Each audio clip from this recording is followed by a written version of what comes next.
ដើម្បីសម្ដែងនៅគុណូបការគុណរបស់កូនចំពោះអ្នកម្ដាយកុមារមត្តេយ្យសាលាចម្រុះទាំងអស់សូមជូននៅបទចម្រៀងមួយដែលមានចំណងជើងថាជូនពរអ្នកម្ដាយសូមអញ្ជើញលោកជំទាវលោកស្រីអ្នកនាងកញ្ញាទស្សនានិងកំសាន្តដោយសប្បាយរីករាយ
ដើម្បីសម្ដែងនៅគុណូបការគុណរបស់កូនចំពោះអ្នកម្ដាយកុមារមត្តេយ្យសាលាចម្រុះទាំងអស់សូមជូននៅបទចម្រៀងមួយដែលមានចំណងជើងថាជូនពរអ្នកម្ដាយសូមអញ្ជើញលោកជំទាវលោកស្រីអ្នកនាងកញ្ញាទស្សនានិងកំសាន្តដោយសប្បាយរីករាយ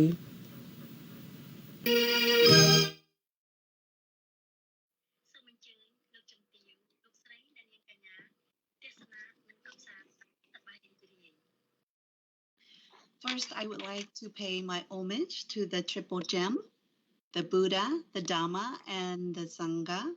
My respect to our today's venerable speakers and two sister speakers that are here on this platform today.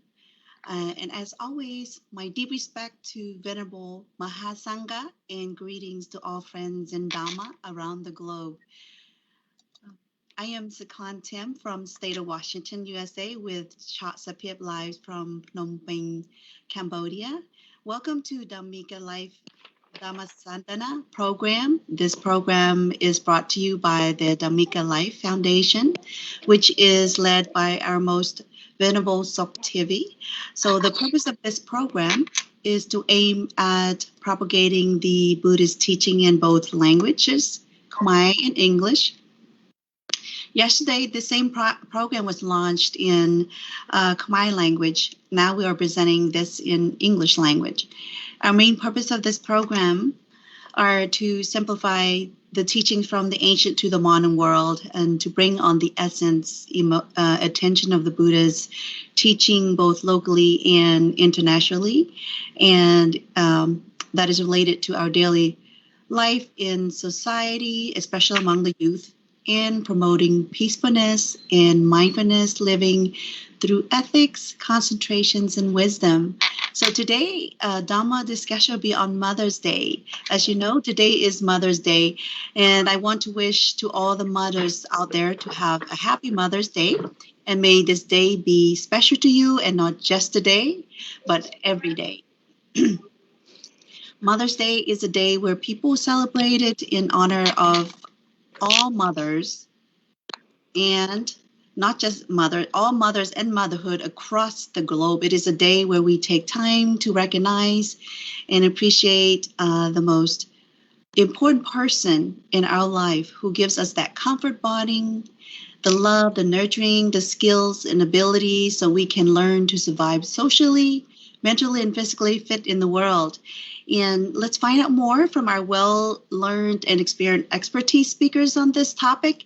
Again, with great pleasure, we are pleased to have our 4 distinguished Dharma speakers to join with us today. And Sister Chatsapip will introduce our today's speakers before we begin our Dharma talk. Thank you so much, Sister Sakon. And first of all, let me pay homage to the Triple Gem, the Buddha, the Dhamma, and the Sangha. And my respect to Ponte, who preside in this discussion right now. And greeting to our speakers, as well as our Dhamma friends who are following our posture as always, and especially for tonight. As Sister Sakon already mentioned, yesterday we discussed the same topics on the Mother Days in Khmer language, and today we have a great pleasure to discuss again in English. And we hope our audience will join us and give us the word to celebrate Mother's Day. You know, what does it mean to you, and what have you done today? But maybe not just today, because Mother Day could be every day. You know, it's not just today that we express our love, our gratitude to the mother, but every day we have to. So we would like to also hear from you. But tonight we have our distinguished Dhamma speaker who joined us to share short. So before we begin our discussion, let me introduce our speaker. First of all, we have a great privilege to have invited the Dhamma speaker, Ponte Dhammasena Hatsinghai. My respect to Ponte. And Ponte Dhammasena is the executive director of the Buddhism for Education of Cambodia, in short called BEC. It's based in Battambang province. The organization aims at supporting the Buddhist educational field by teaching Buddhist morality and human rights to children, youth, and people in general. Ponte have been very active teaching the literature and Buddhist principle to monks, but also lay people as a coach live on the social media. I'm sure that many Dhamma friends have watched his teaching, and maybe his friend as well. So especially the BEC, I mean the center itself in Battambang is so beautiful. I hope the COVID will gone soon so that we can somehow visit the center one day. So thank you so much, Ponte, for joining us again tonight. And next we have also invited Ponte Kasapat Honkamra. Ponte is the executive director of the International Cambodian Buddhist Center based in Sri Lanka. And Ponte is the meditation trainer. Currently, Ponte resides at Vipassana Turiya Buddhist Center in Udon of Cambodia. So my respect and welcome, Ponte, as always. He's the star of the Dhamma Sandana because he always with us as a speaker and share very useful insight. Thank you so much, Ponte. Next, we have 2 great lady and mother of the day tonight. So let me introduce Sister Jenny. Sister Jenny Chim is the first generation Cambodian American, being the first in her family to be born in the United States. She has spent most of her life searching for a balance between her 2 identities as a Cambodian and as an American, always feeling restless and as having a need for creative outlet. she formed a band with her husband called Royal Ground as a way to explore her bicultural identity. Their music is best described as the house music with a Cambrian flavor. Wow, that sounds cool. So right now, she's a stay-at-home mom and caring for her two children. So we would love to hear a lot of insight from the mother like you to share thought of how the day mean to you and how we should respect to mother. So finally, we have Sister Satiri Yim. Again, it's such a great privilege to have you join us with us. So Sister Satiri is a psychotherapist. She's known of the as a conflict and peace consultant. She have been engaging with a number of projects working with non-governmental organizations, especially with the Khmer related project and counseling. So we are so pleased to have you join us and all the speakers for tonight. So without further ado, again, as our topics on Mother's Day, so let us begin our discussion with the first question to Ponte Damasena.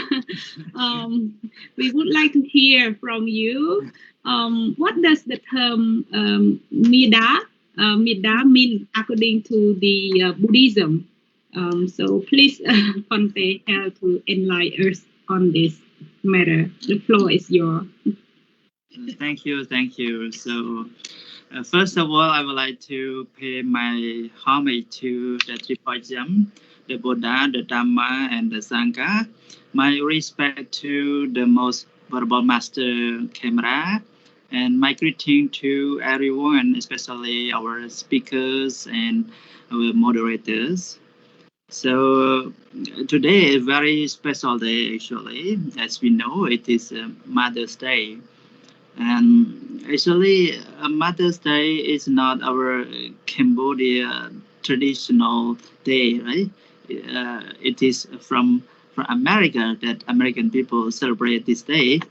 But concerning the mother, so everyone got a mother, right? Because we have the mother, So it's very important to celebrate this day to commemorate the gratitude, the virtue, the sacrifice of our mother. So I think everyone should be celebrated to recall all the good things that our mother have done for us. Concerning the question, what is Mata? So Mata sounds strange, right? For all of you maybe, but it is, we say Mata is Mida in Khmer, Mida, but we pronounce it as Latin international. So we say Mata is Pali term, in Khmer is Mida, and English is mother. So the definition is very short thing, and as we understand it, the mother, who is mother, so the mother or Mata is the one who gives birth. It is Pali term. Define the women who give birth is called Mata or mother. And another definition is that the one who loves children naturally, and unconditionally and universally. So this is called Mata and mother. So thank you.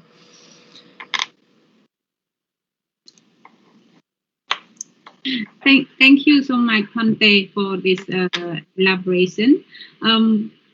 We would like to hear from Ponte Kasapa if you have anything to add on the term Mata, or in fact, in Khmer language, my mom, I would call her Mai. So you can help to explain different terms why people use sometimes Mai, sometimes Mida, sometimes Madai. Please, Ponte.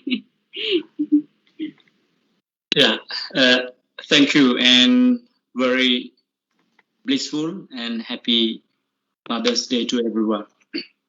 So first of all, let me pay my homage to the I'm sorry, Triple Gem, and the Venerable Sirs, especially Venerable Damasena Hatsinghai and Venerable Sok TV, our two speakers, our mothers, and other two moderators, and my friends in Dhamma. Yeah, what is the meaning of Mata, or in Khmer we call it Meta? So first, let me tackle the term into two sections. One is not three sections. One is literal definition, and second one is contextual definition, and the final one is cultural, a social definition that the sister Choksophia raised. To be honest, I prepare only, 4 contexts, but because your question, I would add another part, that is the cultural and social context. Why we use different terms to address the so-called word mother.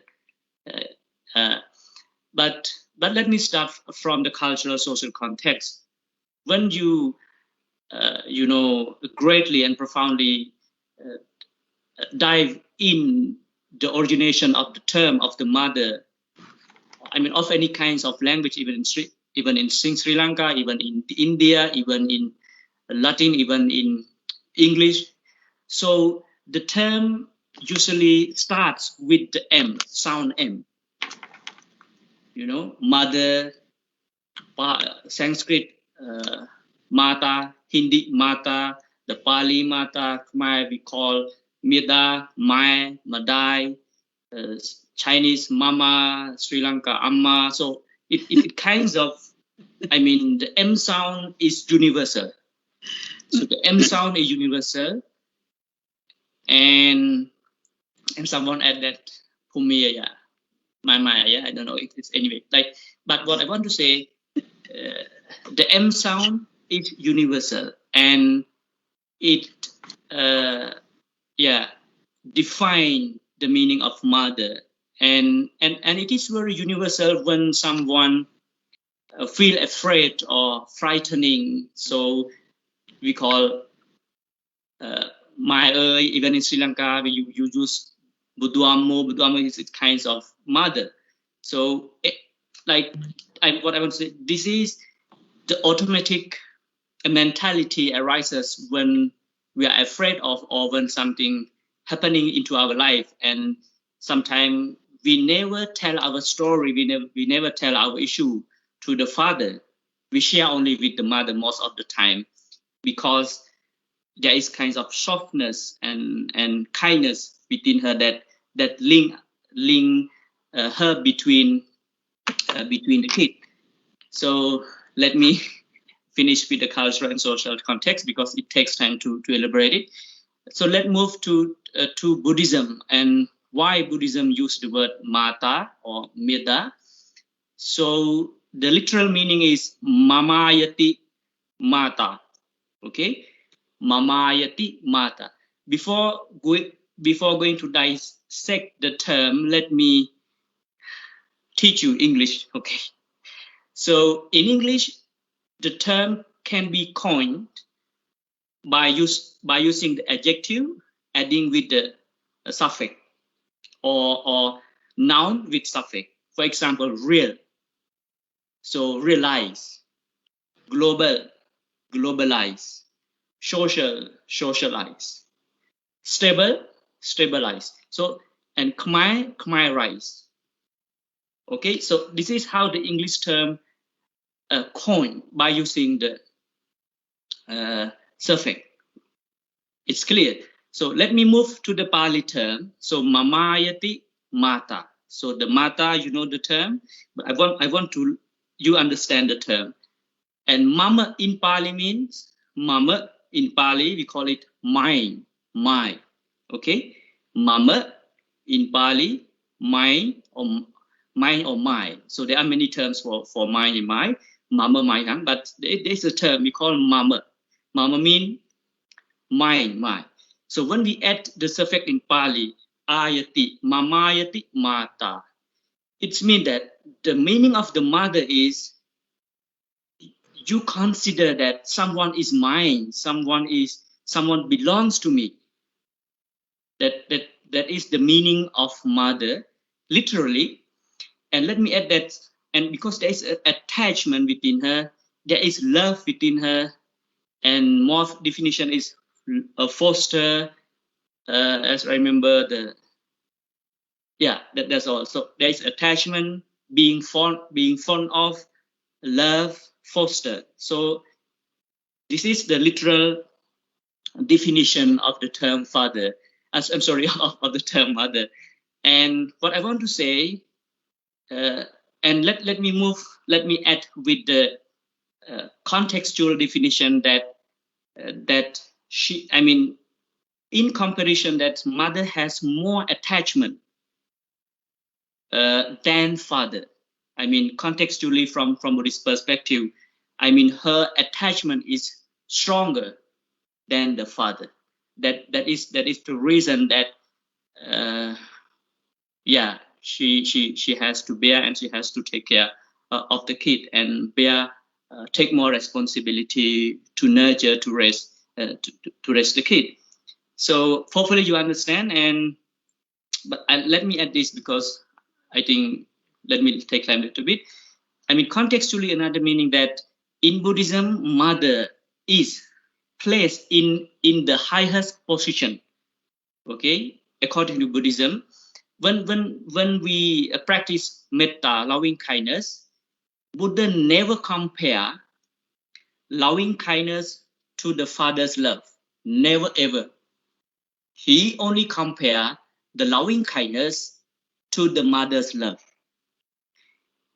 We are recommended to practice loving kindness, or live up the loving kindness up to the level of the mother's love. That the way she loves her kid.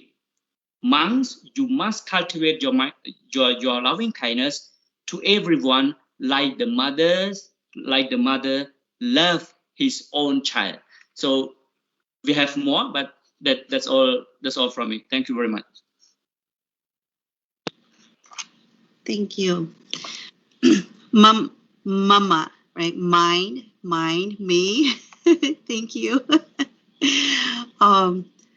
Thank you for that originations of mata, mother, mine, mama, and of course, and mom loves us unconditionally. Like Venerable Kaspat say that love is shared. To be honest, I share all the secrets to my mom, not to my dad. So mom is everything to me. It's like she is like my right and left eyes, my heart. So unconditional love. That's it's a beautiful analogy, not even analogy. So I wanted to further to ask our sister Chinny. So in what way a mother has gratitude towards her children, and then can you elaborate for us? I'm pretty sure you have a lot of story for us.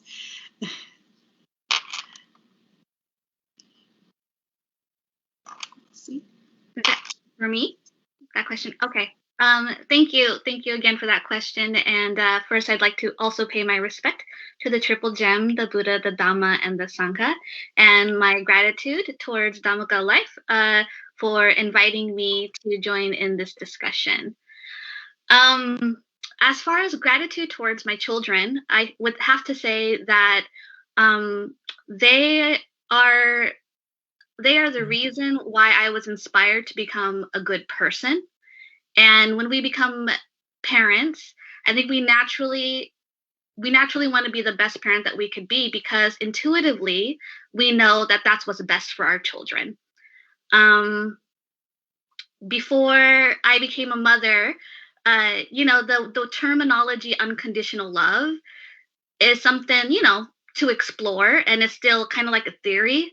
And then when I became a mother, I actually experienced it for myself. And so I fully understand what that means, and I'm still exploring that as well.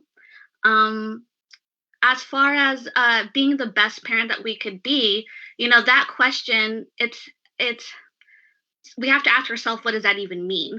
And I did a lot of self-reflection, and I did a lot of self-analyzation, and thinking about the things that I've learned in my college years where I studied early childhood education and development. It supports that theory that what's best for the children is having a mentally stable and healthy mother, but both sets of parents too. And they were, my children, yeah, it's just a natural feeling to like always want the best for them. And while I was doing a lot of introspection, a lot of self-analyzing, I was at the same time studying Buddhism, and I realized after a while, I finally put the two and two together, and I realized, oh, the teachings of the Buddha teaches us how to be a good person. He defines what it means to be good.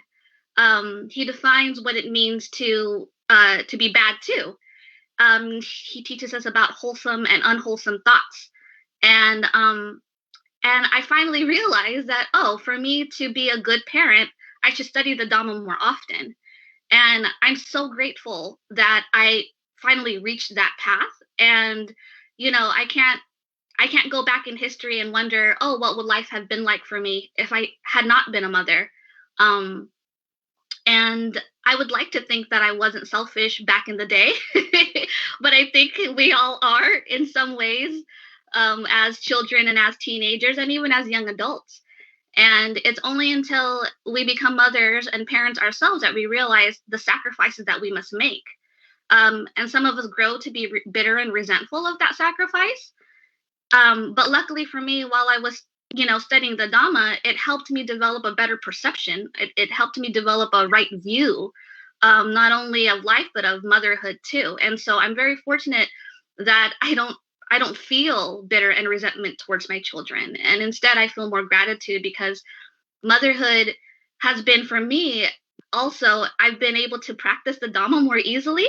I think that, as mothers, we naturally practice patience. We naturally practice unconditional love. We naturally practice humility. We naturally practice forgiveness. All these concepts are within the Dhamma. It's something that the Buddha tells us it's extremely important to cultivate and develop within ourselves. And so I see this also as an opportunity to also better myself too. And although my children were the inspiration for me and motivation for me to become a better person, I did it not even really thinking about myself. I didn't realize how beneficial it was going to be for me. All I thought was about my children. I got to do this for my children. I don't want them to grow up, like me, where I'm full of depression, I'm full of misunderstandings and confused and all of that. I want them to grow up to be a good person. But again, how do I do that? And in my experience of, learning about child development, children learn best through modeled behavior by their parents. And so if we are quick to our anger and we throw things out of anger and things like that, well, guess what? If our children sees that, they're going to do it. And then we wonder why, oh, how come my children behave this way? We got to be honest with ourselves and think, oh, maybe it's because, this is how I show myself to my children. And so for the first time, it's like you actually get a mirror back because you don't want your children to behave that way, but you're also causing them to behave that way as well. So again, they inspired me to kind of change my attitude because now I'm more mindful as well. And I'm more conscious of the way that I speak. I'm more conscious of the way that I interact with my children because I know how that could affect them. And if I was to, if they had a question for me and I angrily reply, well, they're not going to want to ask me any more questions. They're not going to trust me. And that's going to make parenting a lot harder. But if I approach it with compassion and they trust me and they know that I'll be non-judgmental, the likelihood of them opening up to me and telling me about their problems, well, then it makes it easier to help guide them. It makes it easier to keep them away from doing evil. And those are the roles of motherhood, of a parenthood, And so, again, I'm so grateful that they put me on this path. And again, don't know if I would be on it, but it doesn't matter. What is now, and I'm a mother. And yeah, I'm just grateful for this opportunity to live this life out like this. That's beautiful. Thank you. Being a mom, an opportunity to inspire, to explore, to be mindful, and it's happened so naturally.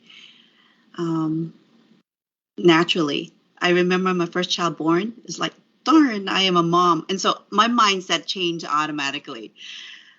The things that I do before, I have to change, and not change, it just happened naturally, just like you said. You're a mom now. So things that you do, you have to be mindful. Thank you for sharing.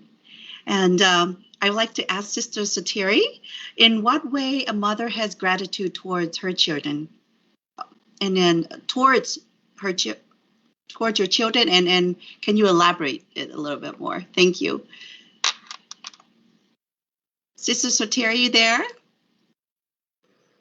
I forget to unmute. I try to unmute because my two children are in the background, so they make some noise. Okay, thank you. We can hear you now. Thank you. Yeah, I'm live as well. I said that a practice in patience. Thank you. My respect to everyone here. Before answering you, may I speak a few words about the definition of the mother? As a mother myself, I also want to say this. The word itself, for me, the mother means a person, a figure of secure and safety. Secure and safety. We call our mother when we feel pain, when we are in need. And this again recalled me to when I give birth to my first child as well. In the delivery room, I went in and I see people crying, women's crying because, and I said, no, I cannot do this. So I then at that time I say, I wish I have a separate room, not a share rooms with others, and I wished to have my mother with me. Yeah. And at that time, I cannot, like, even she say, push, push, push. Actually, the sound is still really coming to me, and it feels like, gosh, I can't do that anymore. But when when I have her and my aunt with me at that time, my aunt, I also call her mother. She's also my, like, a second mother because she lives here. So I came to study in Phnom Penh and I stay with her. So both are great motivations to. That's the push come from. That's really the push come from. Yeah, and as you say, Bang Sakan, when the nurse dropped my boys on my chest, I felt I'm a different person. I'm a different person. I still remember the moment so well. How did I feel? And I cried at that time. And I take note of everything. When I can write again, I take note of everything for my child. As Jenny say, as a child, they don't really value this yet, but when they are at our age, they will. And when I feel not well and feel so tired here, the word that I love to hear from them is mẹ mày. They call me mommy, and I say, God, can you change? I really want you to call me Mai. And they say, I'm too shy. Nobody used this word. So then, but even in my difficult times, they call me Mai, and it's healed. And it's healed. So the gratitude, it's also not for me doing to them, but it's mutual. I believe every mother, I myself, what I give to them, if I could use the word devote, my life, my time, my body, my emotions, and my happiness. This is what I give to my children, and the happiness is huge here. We worried from in daytimes, at nighttime we also worried. We bring our stress and concerns to our beds when we have children. I remember as well, since I conceive, when we start to conceive, carrying the pregnancy, how worried we are to take care of them. Will he or she healthy? So all the responsibility and all the emotions also attached in there. What I feel so grateful and blissful from my children from giving birth is also love. They teach me love. They teach me love more than anybody can teach me as well. I love my mother, but I never feel it myself. So my children teach me that my mother loves me, and I love my mother, and I love them, and I can also love the world. It's really I just can't describe this love. Thank you. Thank you. Sister Satiri, you almost made me cry. It's so emotional. I can feel it when you talked about that. I can feel you know, we can get very emotional. We've done so much for our child, and all we wanted to hear is like net mai or net ma or mommy or mama, you know. It is very special. Thank you for sharing. And want to go to Venerable Damascena. It with this, what in the Buddha, in what way a mother? Well, actually, or do we ask this question to you? So, okay, we'll talk theory again, right? Okay. In what way? Look, you can see it from your perspective. I know you have students, and you always is acting as a mother as well. And what way a mother has gratitude toward her children? Can you elaborate that for us?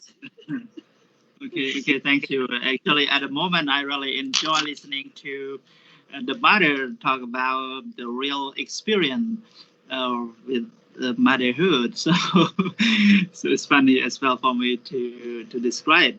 Yeah, the gratitude and the virtue of our mother is undescribable. And there's a lot, and we cannot do anything to return because the virtue in her mind is a lot that the children should be grateful. I want to mention the four names mentioned by the Buddha. The first one, the mother, just like the first teacher. First teacher we say Bapacharya. The first teacher. We know a teacher is the one who teach at school, but our mother always teaches at home, and from we got the birth or to teach everything like how to speak, how to eat, how to sleep, and everything you teach to your children. So that's why the Buddha mentioned the mother as the first teacher. And the second mother is named Deva. Deva is mean the first angel. The first angel. So every New Year you heard about the angel coming to the world to take care of the human beings. So the angel always take care of people. But sometimes we forget that our mother, our parents always take care of us. That is the real angel that stay with us every time, day and night. And sometimes, when we got something to be worried, and we pray someone to help, or even pray to angel to help. But our mother is, the angel and Deva. So in Buddhism, if we respect our mother, our parents, we will get blessing. To do anything to be successful, you should respect our parents, to be grateful. So the luck will come to us, the fortune will come to us, and we will be a good person, to be friendly with everyone, and will be successful. This is the second name of our mother and parent, and the third is called Brahma. So Brahma or Prum, mother, father as a Prum. So you might understand what is Prum. Prum actually is the is the being that born in the Brahma world. Brahma world is superior than heaven world. So the one who cultivate the four dhammas, for supplying state to reach the absorption jhana, that is a little bit profound in Buddhism, that we have to understand, because the people who have a meditation and reach the jhana, so after they die, they go to Brahma world. So because they develop the four supplying dhammas, that is loving kindness, compassion, sympathetic joy, and then equanimity. So those who practice these four dhammas, these four supplying dhammas, so when they die, they will be born in the Brahma. But in the same way, our mother who are living in the present moment, they got these four dhamma as well. Not only the person that meditate and to reach that absorption jhana, but every mother, they have this. They consist of these four dhammas. So loving kindness, compassion, sympathetic joy, equanimity, metta, karuna, mudita, upekha.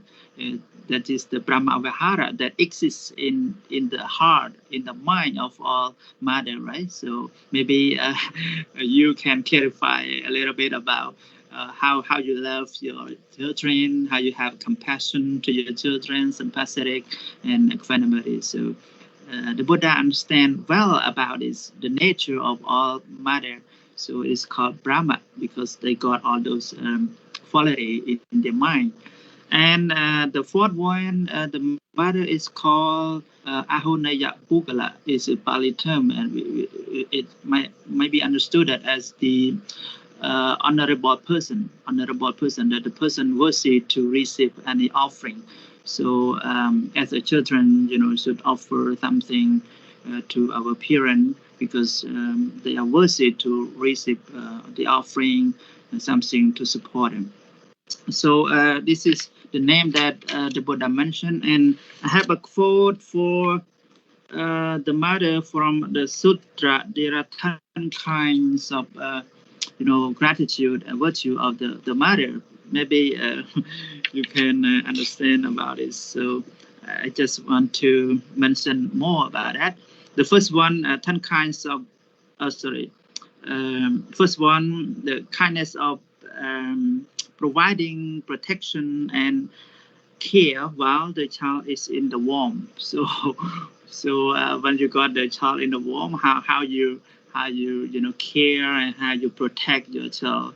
So yeah, let Terry and Jenny explain more about it. And the second, the kindness of bearing suffering, during birth. So yeah, as we know that our mother got a lot of pain and suffering a lot during giving birth.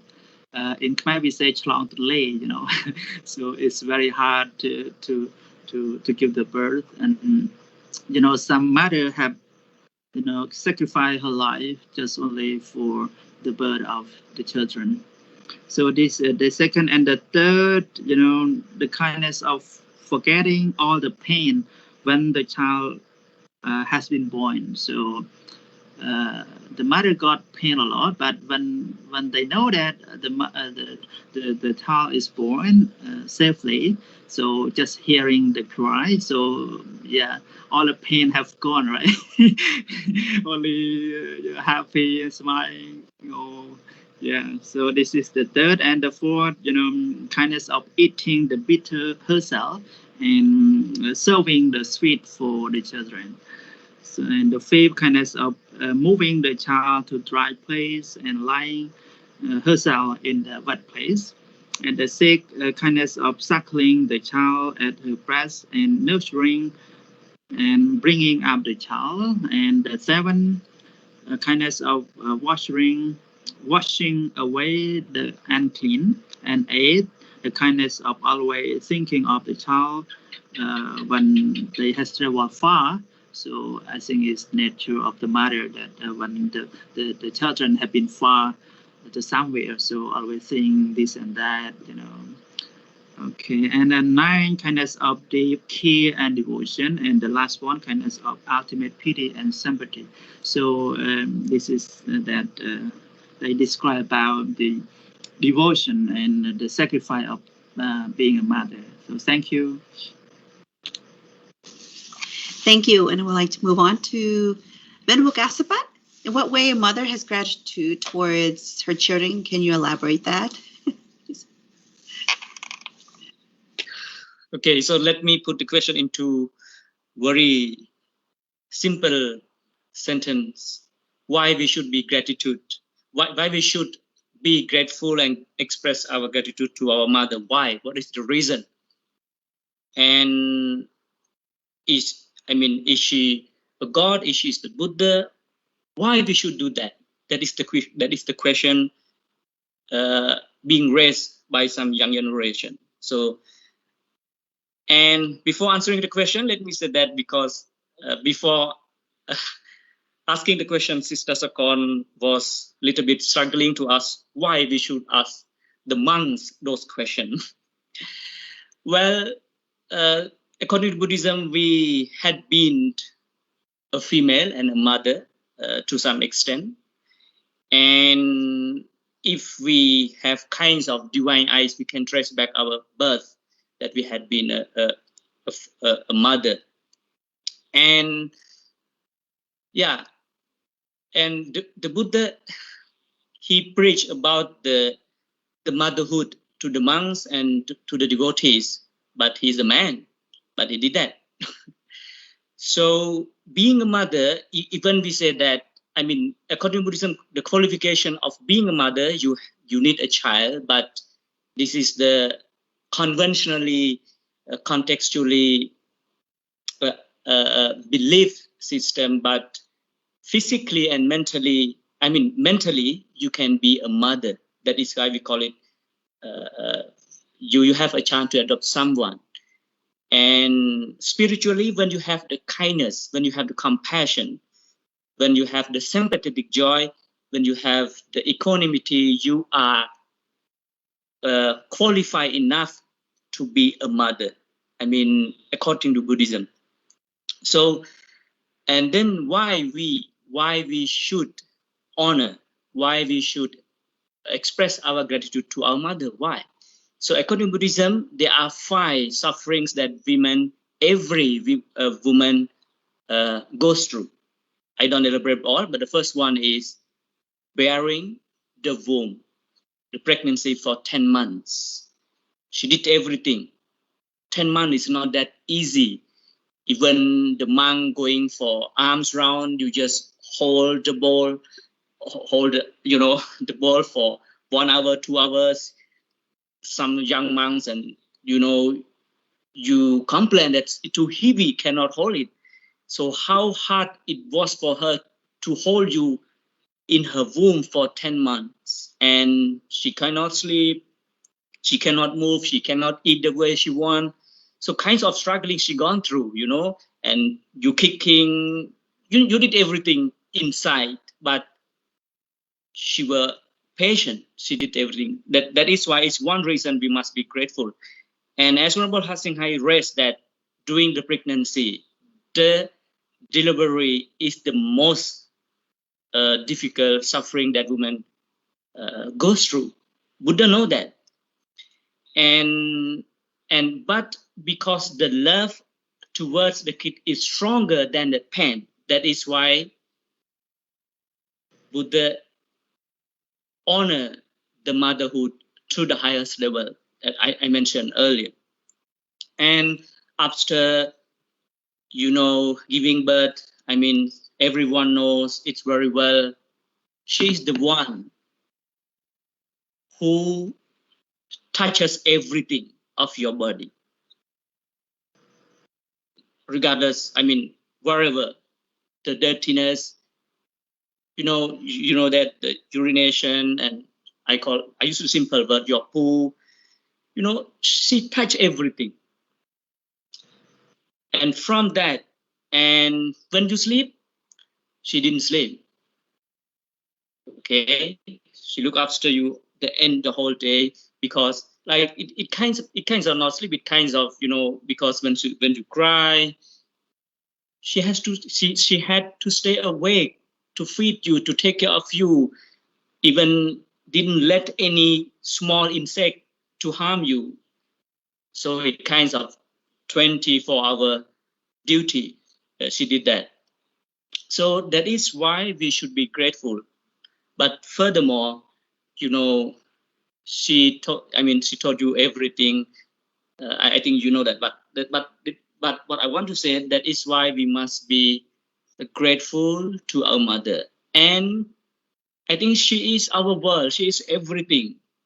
Even when we are intoxicated by the love, we say that you are my world. But in reality, mother is our world. She is everything for us. She is, when we have something, she is the one who listened to us. When we were very young, and when we quarreling with someone, we go to the mother and we say everything what we want. So simply, she is our teacher, she is our protector. So that is the reason we, including me, everyone must be grateful to our mother. So that's the reason. That's all from me. Thank you, sister. Thank you so much, Conte. And yes, Sister Satiri, I saw that you want to add something. So please feel free. Thank you so much. To add to the real experience, more than bearing the suffering or the pain, in conceiving, in actually, Venerable Kamra, menstruations is also another pain of women. Menstruations, every period time, every month, it's also a pain of the woman that I don't think I wished to have it. So that's also something that a mother is special. Anyway, I start to teach my kids about menstruations, even they're boys, so they know the pain. I wish to deliver, to add more about the pain or the suffering that we receive from all what you mentioned earlier. We also suffer from the family and society pressures, and that's really painful for me. I don't like, to be honest, after I gave birth, I don't like many people visit me in the hospital. I need rest. I need time for my kids. I need time for myself to recover. But because I have to please others, because they want to show care, I don't blame them. They want to show care and love, but the real needs is not fulfilled. But I remember I had to fake the smile while I need to sleep. Yeah. More than that, if I don't do good enough jobs, society, even our parents say, you're not good mother. You're not good mother. When I don't drink this, I find I refuse. I was able to refuse to drink this wine. That's fermented wine. I was able to refuse, but I wasn't able to refuse to drink. I don't know in English, but play and honey mixed together. I vomited badly. It tastes so bad. And I had to eat something that I don't like. I have to be in the hot steam. I have to really like put this heavy what is that? The jar, like to keep our belly shrinks. This is all things I remember that how it is painful. But more than this, I just feels like I cannot tolerate the words from others that you are not a good mother. You have to do this and this and this. So others' advice seems to be overwhelming to parents. Especially, I am. I can't imagine of those women who do not have support from the husband. Yeah, thank you. Thank you so much, Sister Thierry, for adding this and sharing your personal experience, and the message heard loud. I believe that our Dhamma friend may, hear the voice from a mother who want the support from friends. It's not about showing care in that time, but, maybe give time to mother to take rest. It's also a kind attitude. So that's helpful to know. In fact, when we discuss about this kind of suffering that the mother experienced, especially during the delivery, it reminds me one of the conversation I had with the professor that I had a chance to meet in Australia, and I was not sure what made us talking about the delivery, but she said to me, and that made that when we talk about all of this, it reminded me the conversation quickly. She told me that, Sophie, being a mother, if you don't deliver naturally, that does not really make you feel as a mother. Like, like she tried to compare, like for certain women who, choose to go through surgery. But of course, surgery option sometimes it's not a optional. Sometimes it's a mandatory for certain women who under through the, kind of health condition as well. So it's not inclusive to say that every woman who comes through the surgery is her choice, but it is something that she had to make. So it just connect to that conversation. I feel, like recall, like and what you have mentioned, being there in the delivery room and you feel pain, the push that the doctor said is not about that. It's the mother who held you. So it recalled that moment that I had that conversation. So I would like to hear further from you, Sister Sotiri, since you already add a bit already, but to you, what are the duty of a mother to her children? Can you elaborate, please? The floor is yours. Thank you. This is difficult, and I find it a precious as well. That I have to be. I have to be. I have to. I have to be someone who I want my children to be, and that's what I mean by precious. Precious to me. I have to be. I have to be good and bad at the same time. Bad to them, good, good, good, but bad to them in a way that disciplines has to kick in. Otherwise, the expectations of to be good on them cannot work. So I experienced very clearly. I am a single mom, and I'm always a cop. Because I really monitor screen times, limit screen times, read and play, while that daddy is more a helicopter daddy, a Disneyland daddy, fun. So sometimes it's also hurt me that I feel like my children love the father more, and actually it's not. They love me more. I believe so. Try to believe so. So yes, the role is, as I say, to be someone that you want them to be, and that's a big responsibility. That's a job that has no salary. We go to work, we get benefits, we get salary, but this is a bigger job rather than an office job, and we don't get salary, and all again it's emotions. And if you don't do good at the end, if your children go wrong a little bit or mistake, you blame yourself. It's, so as a mother, you get everything into yourself and bring these to bed. And maybe not just you blame yourself, but the society will say often. Yes, My sister said that, you see, every time my kid that did something wrong, it's mother's fault. So just to add that.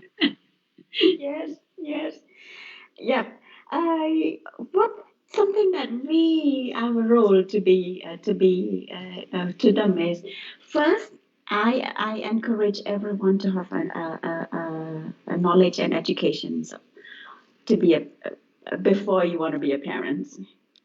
And being a parent, having an education about child development, a stage of development is important. And what age should a mother and a child should respond? Otherwise, if you don't attune, you lost respect to each other and you just shout and you just scream, and that's really affect the relationships. And yesterday, conversations like this, there were also conversations bring up that, well, my mother is just give birth to me and I hate her because she just left me. There are some kids like that, some mothers like that. Just want to be inclusive that not every mother has fulfilled all the role we discussed. There are some mother who just gave birth. I think as part because they don't have enough educations or they are not informed to be a mother, to be a parent. They're not informed. It could be also a result of sexual abuse and other things. But having an education, and I have to say very sorry here that I don't encourage abortions. But if you don't have educations, you don't have financial support, and if you know that your children are not healthy, you really just put a burden. If you try to give birth with that, you just put a big burden on your life and his or her life. It's a huge responsibility. I know it's a like karma, whatever. I don't argue with this, but a responsibility is play important role here. For me, being having education in myself, I also try my best to really see the nuance between our relationships, our communications.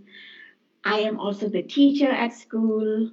At my children's school, I am the most known mother because I know everything from my kids from school. Sometimes when they say, Mommy, don't do that, I feel like shames. Don't go to my school. But because I said, honey, I'm a psychologist. I'm sorry. I'm a bit acting my role, but this is all good to you. And I don't always claim myself as a mother. I am a mother giving birth, but I always be friends with them, the mentor and friends. We sometimes we really play together. They be creative. They suggest a game. Sometimes I have to be their children to be stupid that I don't know anything, so they can be the role as me. That's really an investment of times. It's really an investment, and but I really enjoy it. I'm really joyful of this. Sometimes I'm really honest to my kids. I often said, honey, I know that I don't want to be emotionally dependent on you, especially during this 4 week lockdown. I say, I don't want to be emotionally dependent on you, but I want to be honest with you that if I am just locked down alone without you two here, I would be just so sad. I worked a lot. I've helped support you with learning. We do together, but I do more cooking to them than they cook themselves. But I'm really honest to them. I said they also bring me joy, and they feel proud. because they feel like they are so value. And that's all the role. It's not just the mother and give birth, but it's really a big task. Thank you. Thank you so much, sister. Very meaningful, and so we would like to hear from Sister Jenny. How is your experience, and what are the duty being a mother from yourself? Please, the floor is yours. Yeah, the Buddha tells us that there are 5 duties to being a parent. I don't know if he specifically addresses mother. I know he addresses a wife, but he does address parenthood. And one of the duties is to keep them away from evil and guide them to do good. And the other has not really applied to my children yet because they're only 11 and 1 years old, so I don't have to worry about finding them a partner. And it's actually, that's a good question for in later times, because in modern times right now, people marry for love. They don't get set up by their parents anymore. So then what role do I have? I don't know. But anyways, and then the other one is like helping them find a job or a suitable career, and also I think something about inheritance as well. I think that both Montes could probably elaborate on that. So for me, I think that based off of the teachings of the Buddha, how to prevent them from doing evil and guiding them to make good choices. I think it ultimately comes from again, that is our duty. And evil can come in many ways. It can be physical harm and it could be verbal harm. And the first person that they interact with is you. It's you as a parent. So are you doing harm to your children? Are you, are you doing harm to your children? And this is something that takes a lot of deep self-reflection and something that takes a lot of, analyzation too. And like I said, I'm so grateful that I fell upon the Dhamma, because it has helped me differentiate between what is healthy and what is good and what is evil. And to piggyback on Mom Sateri about societal pressure, that has existed all throughout mankind. Why we judge each other, it's further explanation by a monk would probably be more beneficial. But this is easier said than done. But it truly is. Who cares what other people think?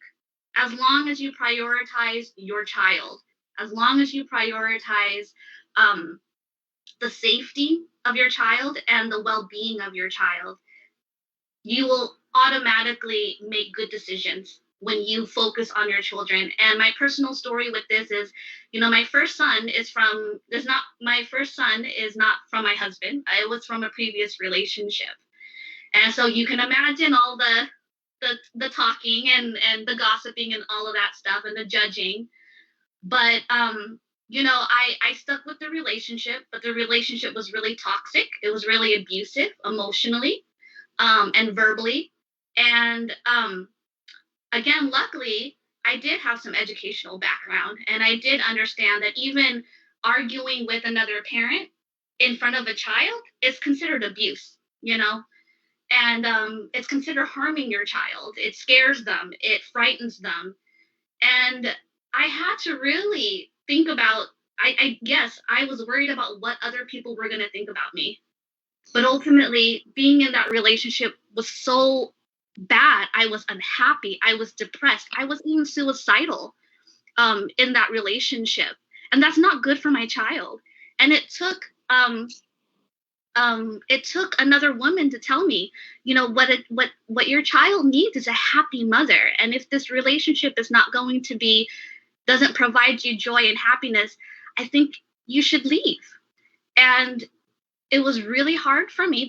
As you can imagine, it was a really hard decision for me to make, but I think it was the best decision. And despite leaving that relationship, again, putting my child first, I also know that it's extremely important for a child to have a relationship with both parents. Doesn't matter if the parents get along with each other, but it's important for a child to get along with the mother and the father. So despite me not getting along with his father, I made every effort for my son to have a relationship with his father. And his father lives 4-hour drive away from where we are now. And so he sees his father once a month, and he goes over there for vacation and things like that. And again, there's some things that his father does that I don't agree with, but I gotta let go. That's a special bond between him and his father. And I wouldn't want his father telling me how to raise the kid and how, what's best for him and things like that. And we're finally at a place in our lives where we can actually talk things out. Sure, we bicker still a little bit, but we're finally at a point where we can talk because we're putting our love for our children first and foremost. We don't care. I don't care what other people think. Some people might think that that's I had friends of mine who say like, oh my gosh, Jenny, like if I were you, I wouldn't let him see my kid and, keep him away from this and that. And I was just like, that's my ego is not important. What's important is my child. And I actually see the benefits. My child is, for being in that situation for the first year or two in his life, he's a very well-rounded child. He's really well-rounded. He's very respectful. And I feel like I do give credit to the fact that I didn't put the pressure that was being on me, the gossiping, all of that. I didn't let it affect me. Of course it did, but I did my best not to show it to my son. And, how I prevent him from evil is that I didn't have evil thoughts. The thoughts were, what do I need to do so that my son is a well-rounded child? What is it going to, I know that I suffered because I was insecure about myself. I didn't have a lot of confidence. I didn't know who I am. So how do I raise my child to not go through that process? And because he's a very well-rounded kid, he's respectful. He doesn't get bullied very often. People don't want to hurt him. I have found a husband that has treated him with love and respect as well. So in that way, I've protected him from evil. And as far as guiding them to make good decisions, our children, sometimes we have to wait for that moment to happen. It's kind of like motherhood. You don't know what your mother go through until you become a mother yourself. And then all of a sudden, the lessons that they've taught you finally clicks in your head. And so as far as guiding them to make good decisions, a story I'd share is my son was bullied. And, he was only in second grade. So I tried to have that conversation that he can understand it. And I tell him, not everybody grows up in a loving home.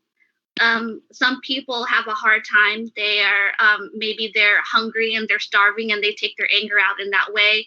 And so it was a time for me to guide him to exhibit some compassion and not to invoke revenge on the person who was teasing him. Something that I tell him right now is that, you never know if sure, you can push a person, but you never know if that person's going to pick up a rock and throw it in your face. You don't know. So you have to be very careful. You don't want to act on your anger in that way. And so in a way, I use the Dhamma to protect my child as well. And so I teach him that, revenge, physical, verbal, in any way is not good. And we have to develop compassion so that we don't do evil deeds ourselves. We don't do provide bad karma for ourselves.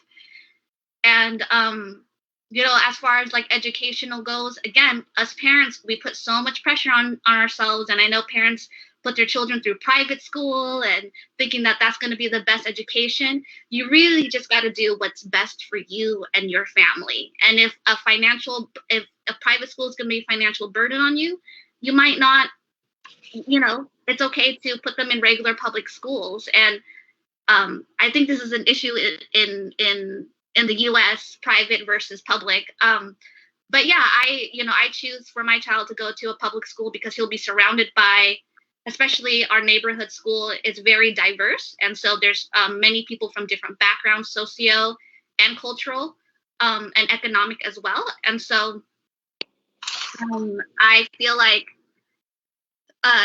you know, that is important as well as like their education, but sometimes it's, you know, I don't place too much importance on academic achievement. I just want my child to be a well-rounded person. So again, what does that look like and how can I provide that for my child?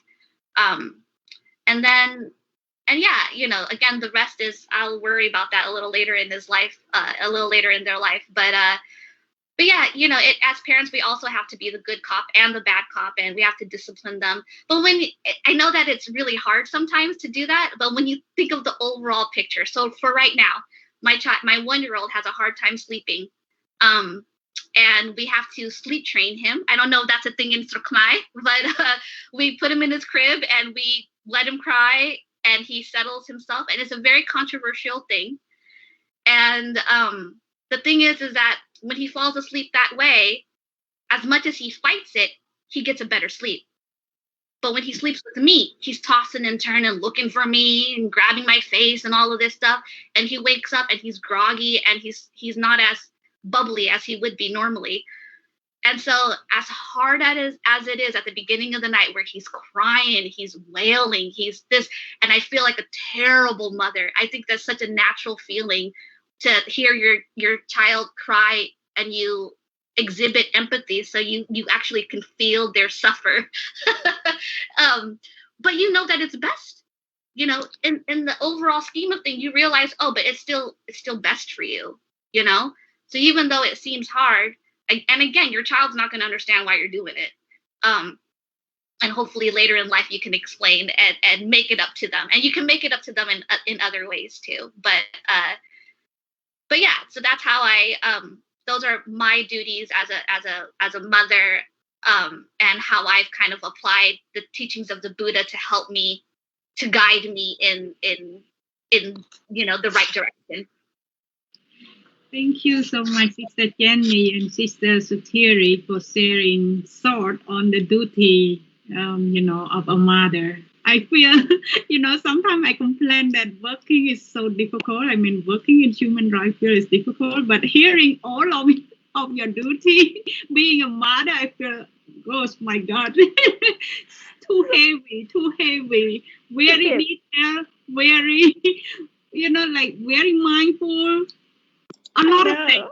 I know. And I also teach my children, especially I have 2 boys, I have to teach them to respect women because I'm really working on advocating for women's rights.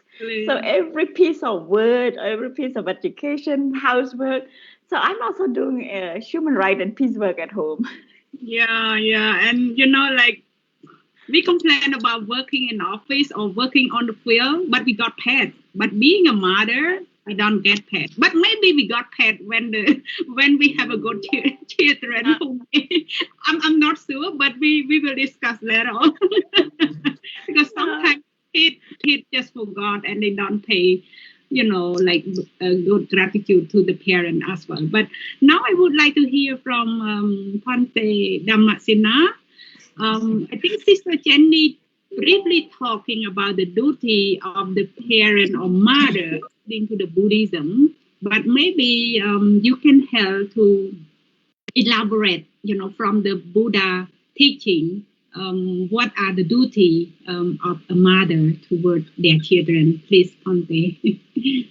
Yeah, thank you. I think actually all of you have been discussed the duty of the mother for, I think, almost all the aspects of the duty. In Sangala Sutta, mentioned by the Buddha, have described the 5 duties. Jenny just mentioned, so I will count again in number that the duty of the mother or the parent. So first one, they restrain them from doing evil action. And the second, they encourage them to do good. And the third, they train them for the profession. And the fourth, they arrange a suitable marriage. And the fifth one, they hand over the inheritance at the proper time. So these are the 5 duties mentioned by the Buddha. So I think that's all for me, according to what the Buddha taught. So every elaboration already discussed. So let Pante Kassapa add some more. Thank you. I think because we are the mother, we have a lot to share. That's why we cover most of the part.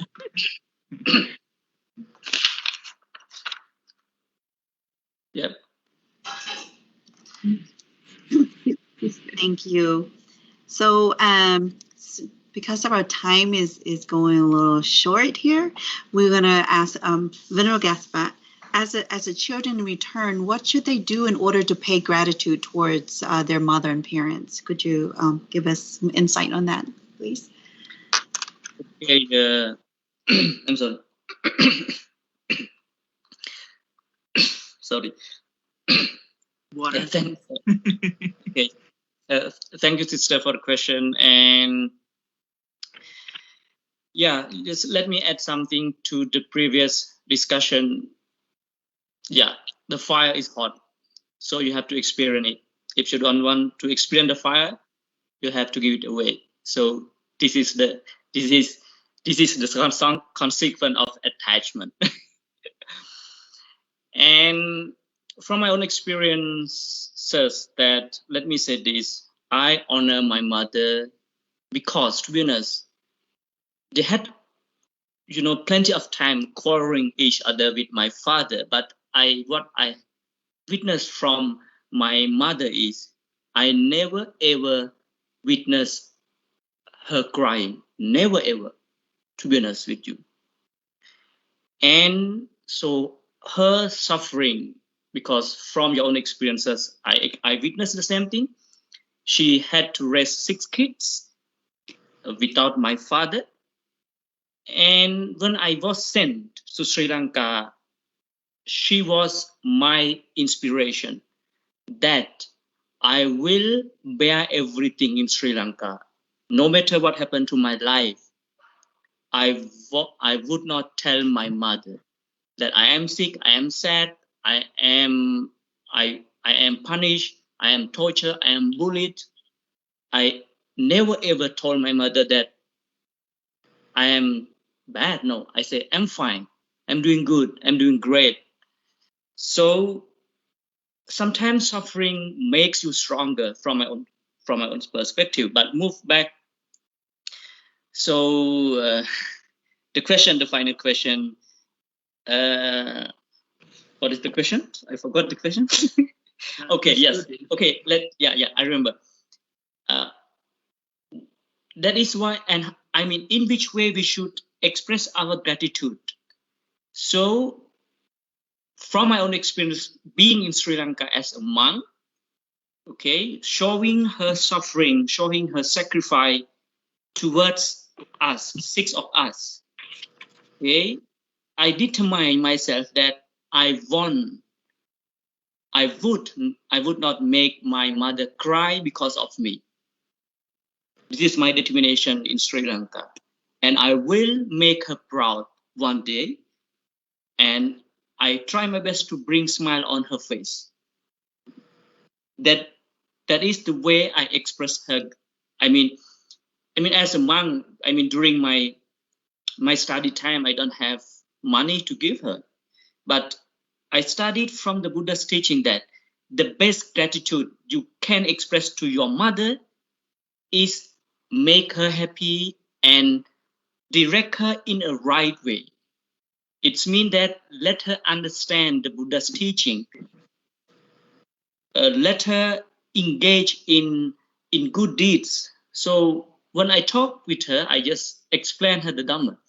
So just following the Buddha's word, that just giving the materiality, money, car, house, if you don't have kinds of gratitude to your mother, simply if you never ever hug her or kiss her, or just calling her, how are you, mom? Did you have something? I will visit you soon. So if you don't have kinds of words, money, car is useless from the Buddha's word and from my own experience.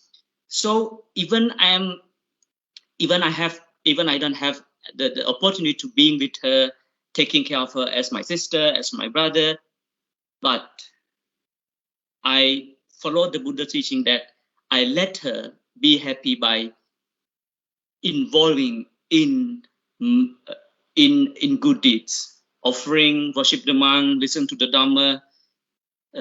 So this is the way, from my own experience and from the Buddha's teaching, the best way to express our gratitude to our mother. So that's all from me. And a lovely gift. I'm pretty sure Venerable Sakaspat, your mom is very proud of you each and every day, of everything that you do. Thank you for sharing.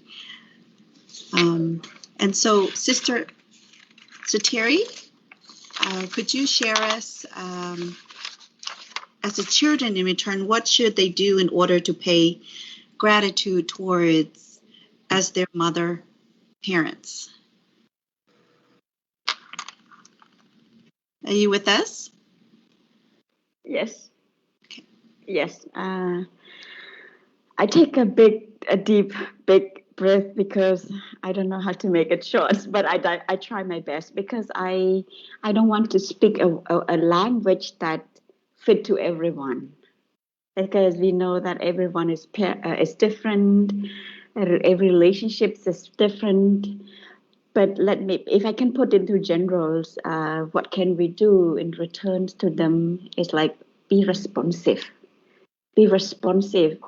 Some parents, we look at different needs of our mothers or parents. If she has enough wealth or money or health, let's do something else. So very responsive to the need. Responsive also go to being here and there for her when she needs. We can't always be with her and take her to live with us or live with her, because situation these days we have to live our own. There's so many things that we face in ourselves. So people who say, why don't you take your mother to be with you? We have to study the condition behind. So that's why I said only be here and there for her if she needs. And it has to be from her. I would listen to her what you want, rather than come and stay with me. Go there. Go there. I think that's not what we should, we should not do, to return to what she gave us or she devoted for us. Be a good person. Make her feel proud, as Venerable Kemra mentioned already. Make her feel proud, and I'm sure it is the best medicine for her. She lied. We know that she lied to us a lot because of her health, because she still loves us, and always communicate with her in a way that whatever relationship you have, good and not good, fix it before you lose her. Fix it before you lose her. Any upset, you should upset or gratitude words you want to express. Your condition, why you can't do this. Express that to her and speak to her before she lost the life. Otherwise, you will be regret. And I also here want to echo, one more thing. One thing that I really do, and I wish to pay this back to my mother, is I be her voice. She can't be her voice because of traditions and culture and the generations she lived in. So any step I walk in my advocacy is mostly for her. In my divorce, I was very courageous. She said, I don't say anything to this divorce. I know people already say you should not, you're old, you this and this and this. I don't say anything to you, but I said, if I were you, you won't exist in this world. That's huge. That I really said, well, I need to be the voice of her and other mothers. And I really do this to really end violence and discrimination and put women into the second priority of the society. At the end, I really also wish a mother to also take care of herself, because don't expect that I don't expect my children to really fully take care of myself.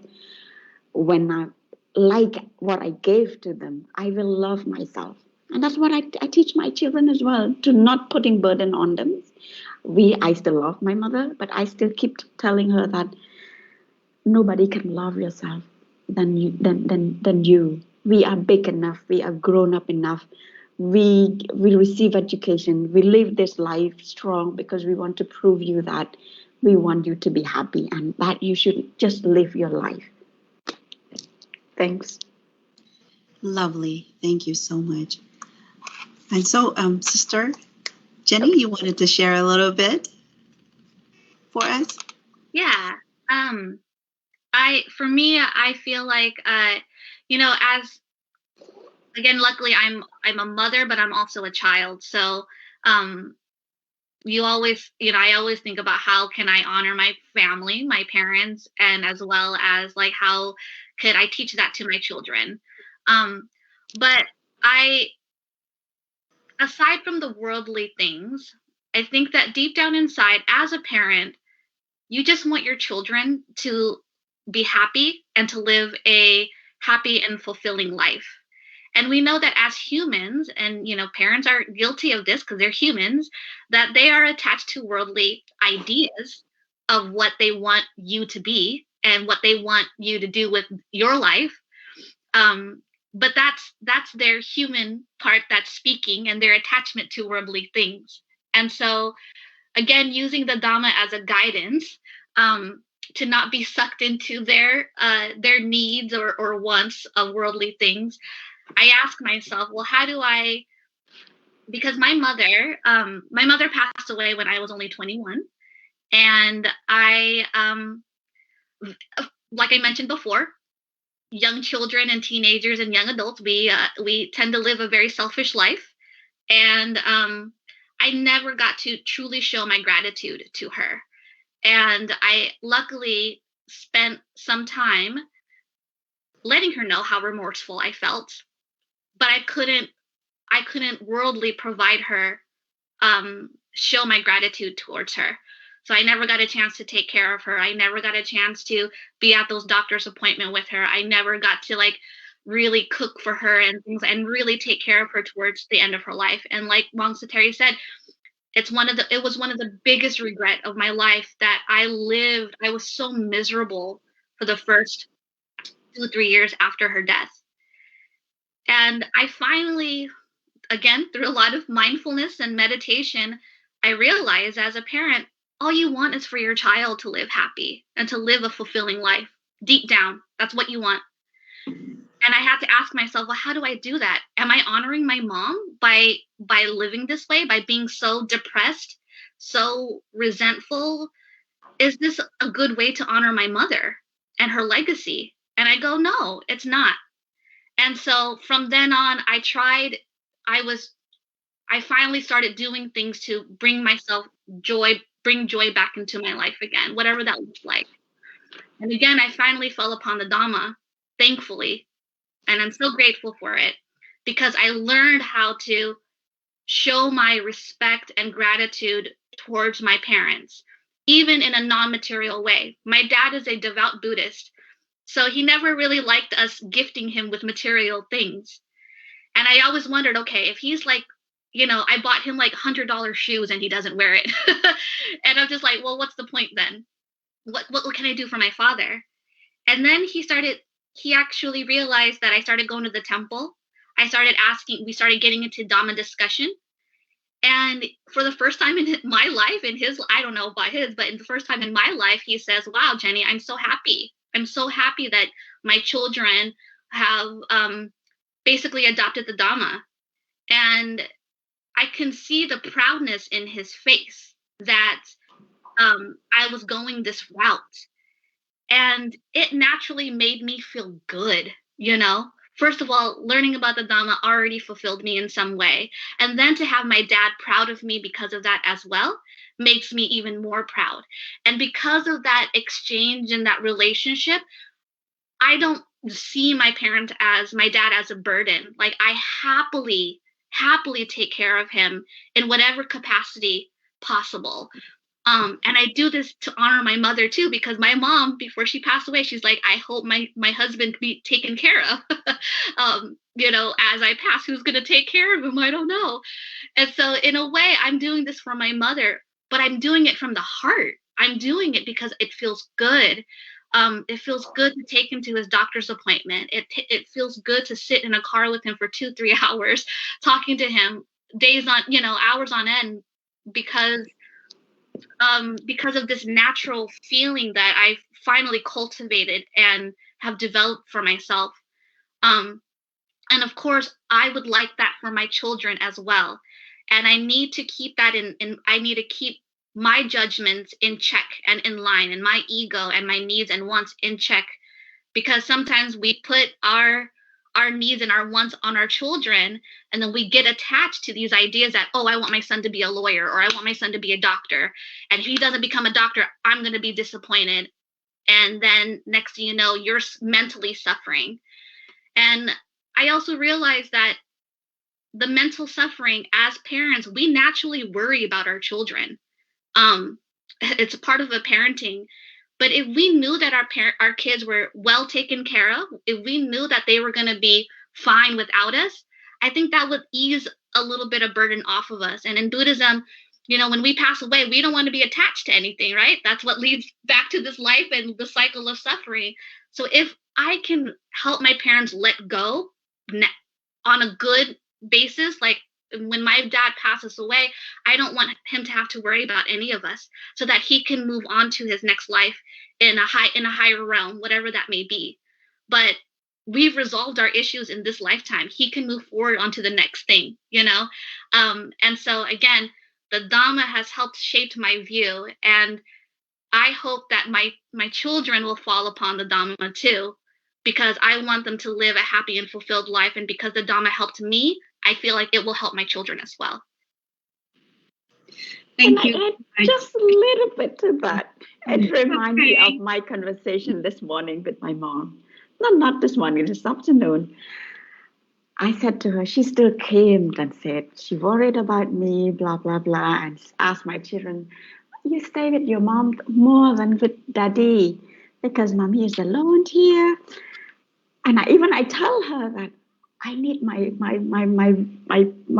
private time, my personal time as well. So, and she's still worried. And she said, as a mother, I cannot stop worrying. And I said, what did I do? Tell me, what did I do that you don't trust me, that I'm okay? Let me know. What did I do that I don't make you trust me? And it was funny. It's because you're single. I feel so sad with this answer. But again, just want to say that our parents, even we try to explain, we do things. I don't know if they cannot just let themselves free. Yeah, that's why I emphasize that they're suffering from their own worldly attachment. It has nothing to do with you. It's all on them. And we got to let them work it out, and we got to be patient. The Dhamma says that, or the Buddha says, the Dhamma is patience. And oftentimes you don't see the results of it until the end of your life, which kind of sucks because we live in a world where we like to see results instantly, you know? So we just have to exude that patience, and you know. What I suggest her, I said, Mom, you think I can bring you to meditation for a week or two? That would be awesome for her. By the way, you both share commonly on the fact that we should understand the children's situation, or being a children, we have to also be responsive to the parent need, which is very like rightly put there. And similarly, our Dhamma friend who following us also share something similarly, Bon Lem Hua, Lem Hua mentioned that, do not try to be a good mother role. I mean, to be a good mother all the time, but the mother who put the feeling in the child situation, meaning being a mother that understands the children need, as what we have just discussed. So, by the way, for this, in fact, I just want to remind because sometimes people don't miss the Cambodian Constitution. I'm not sure in United States or other overseas.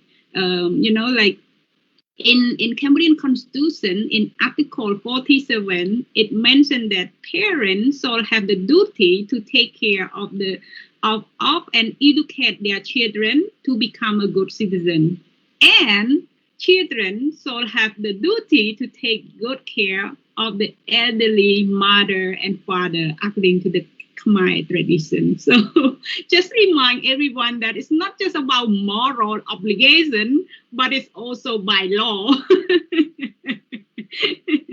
So just to add this. If I know that, I won't give birth.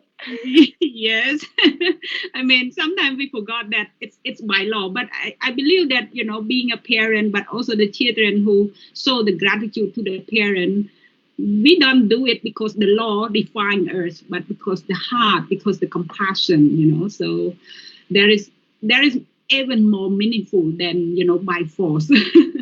So because of the time, I just want to give the chance to all speakers of last round of the last message. Be brief. What would you say for today, the Mother's Day? So the floor first to Pante Kasapa, please. Please, Pante, we could not hear you. Can you repeat the question, sister? We would like to hear your last message for Mother's Day. What would you say? Okay, very happy Mother's Day, and I heard a lot of, I would say the suffering, the mental suffering, the emotional suffering from, and to be honest, it's common, and from Buddha's teaching, it's the nature of the attachment. This is the nature of the attachment. If there is attachment, you will be self-free. You will be self-free. That the suffering, because suffering and attachment go hand in hand. So that's why I told you, if you live with the fire, you have to be ready to get burned. So what to do? And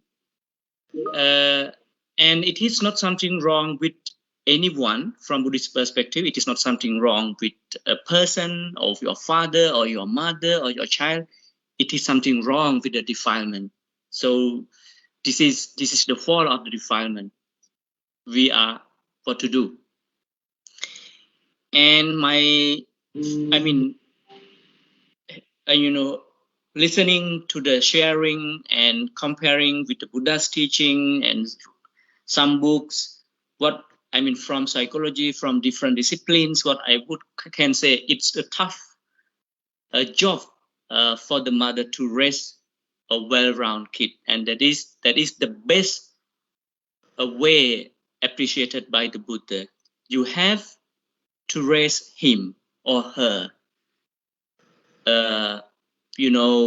physically, mentally, emotionally, and spiritually, to be a stronger one. And it's really hard.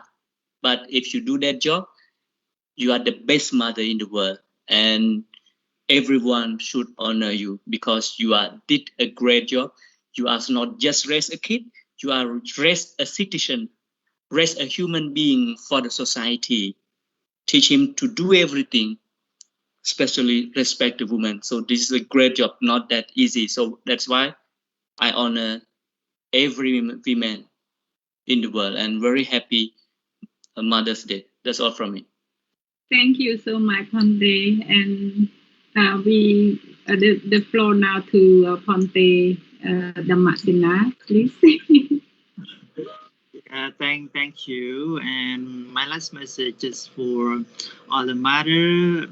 Just want to say Happy Mother's Day and wish all the mother in this world be happy, healthy, and good luck. And for the children who got the mother that the parents are alive, should be grateful, do something which is good for them to fulfill their wishes. Um, Personally, for me, I lost my mom since I was very little. I don't recognize her face, so sometimes, I want to have to say like to call mom or to feel some kinds of experience being with mom, but very fortunately, So yeah, for those who got mother and father should do something good and to return the gratitude. So thank you. Yeah.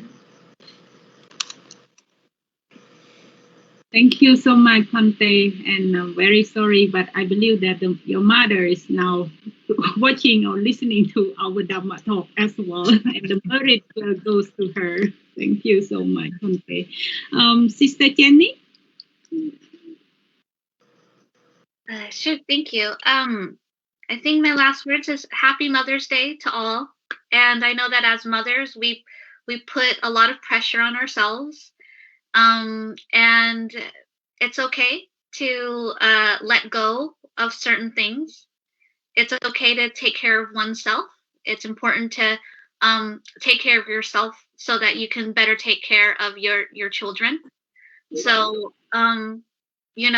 take this time in this moment to just really deeply reflect on motherhood, the good, the bad, the ugly, because motherhood I think is one of the most rewarding job, or it's the hardest job, but that's why it's also the most rewarding job too. And so, like I mentioned before, that motherhood is a practice in so many things, including forgiveness of yourself for feeling that you're messing up your child's life, forgiveness of other people for putting so much pressure on you, and that practice of forgiveness will lift a heavy burden off of your chest. And it's not easy. It takes a lot of process, and I can tell you it took a couple years before I finally realized and understood what true self-forgiveness really is. But give it some thought, give it some time, and yeah, my heart goes out to all the fellow the mothers and those of us who act as mothers as well, to not only our children but to society, to the people around us. So Happy Mother's Day to all. Thank you, sister. And last but not least, Sister Satiri. Thank you. To remind again, last word to remind again to mother, if you want to bring about change to society and the world, or you wish to see the society in the next 10 or 20 years, start from your kids. Proud of yourself, love yourself so you can raise your kids healthy, and then your dream come true in the next 10 years or 13 years or 15 years. But it is okay to take rest. It is okay to quit your taking care job if if it is no longer needed, and just love yourself. Yeah, and learn to trust your children as well. Yeah, thanks. Thank you, Sister Satiri. And Sister Sakorn, you have special note to read out to our audience, please. I do. Thank you for this moment. I wanted to read this. I read this last night. This is from our founder of Venerable Sok TV. He wrote this, and when I read this, it touched my heart. So here it goes. It is the most excellent word that let me read the top here. It says, Happy Mother's Day.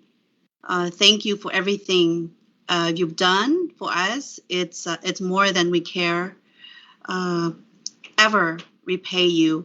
And this is his note. It is the most excellent word that every child is, never bored to call. It is the first and foremost word that every child learned to utter.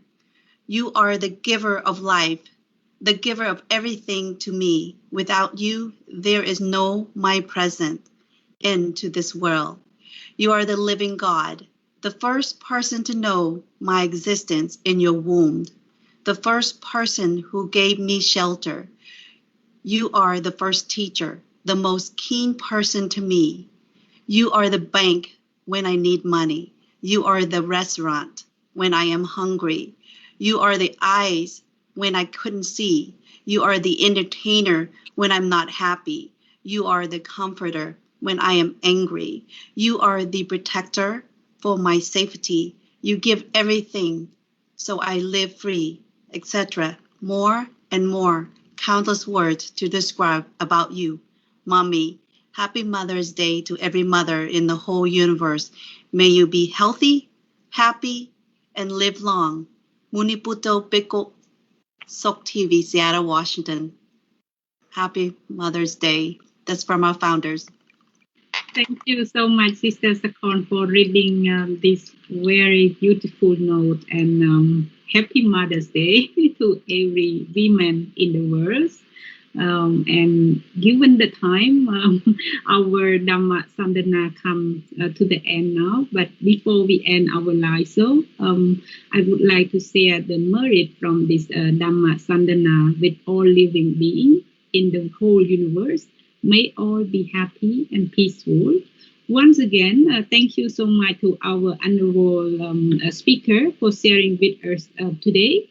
Finally, I would like to express sincere thanks to the Dhammika Lai Foundation, the founder, the advisor member, especially the admin and technical team who, providing such a wonderful support so that our discussion could be possible.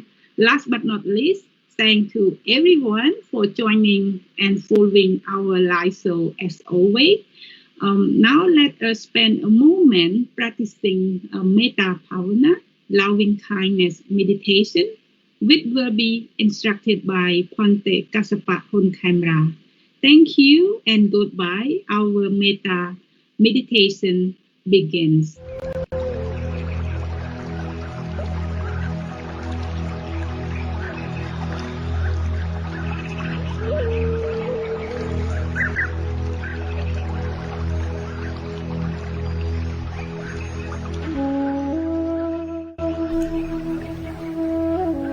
Hello everyone. Let us practice loving friendliness meditation for oneself. Self-loving friendliness meditation is the first section of Metta meditation. Self-loving friendliness meditation is designed to direct you to happily take care of yourself, to honestly forgive yourself, to truly accept yourself without conditions. Before starting, please find a very comfortable posture. Close your eyes. Relax your head, your shoulders, your arms, and your entire body. Please slowly take a very deep breath 3 times.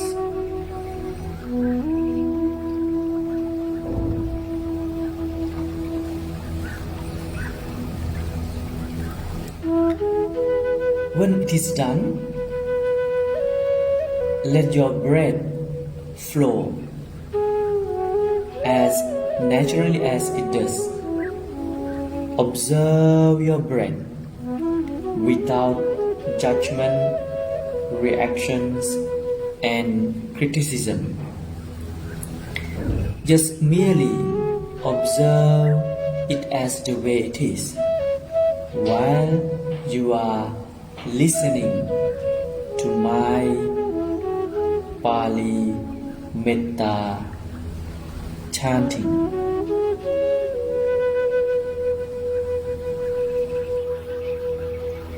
Aham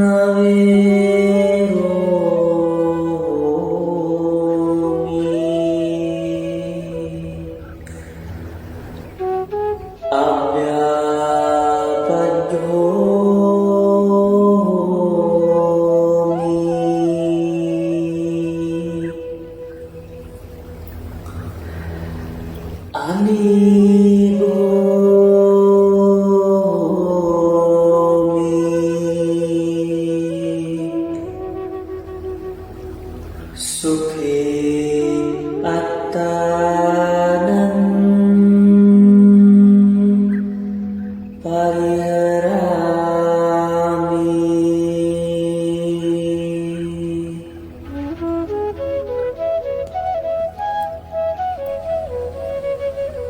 Now, please create a very tender smile on your face. Visualize your happy and smiling face. You are very happy person with smiling face. Please keep smiling with honest heart because you are going to bless yourself. Please be aware of the phrases which I am going to recite and let yourself honestly feel the real meanings of the phrases.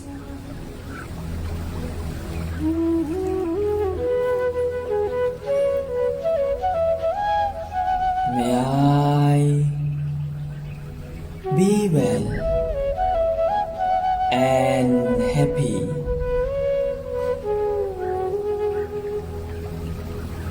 May I be free from hatred. May I be free from ill will. May I be free from anger.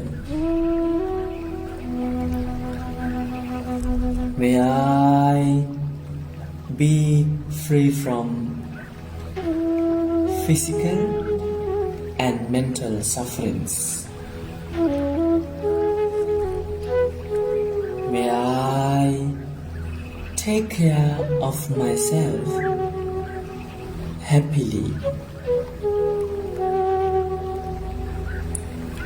May I take care of myself happily. May I take care of myself happily.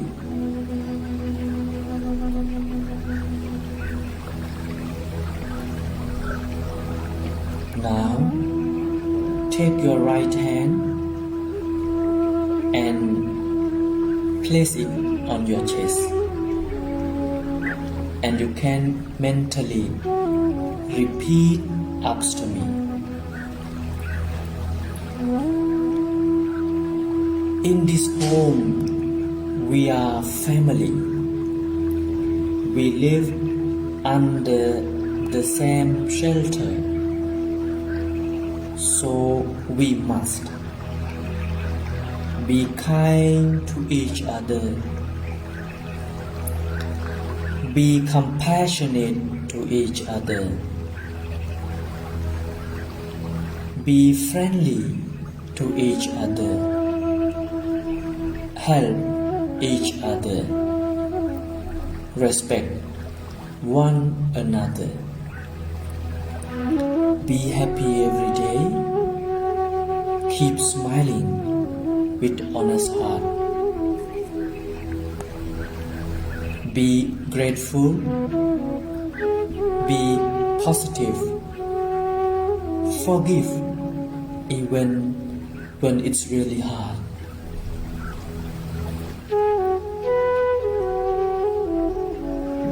Before open your eyes, please take again a very deep breath 3 times.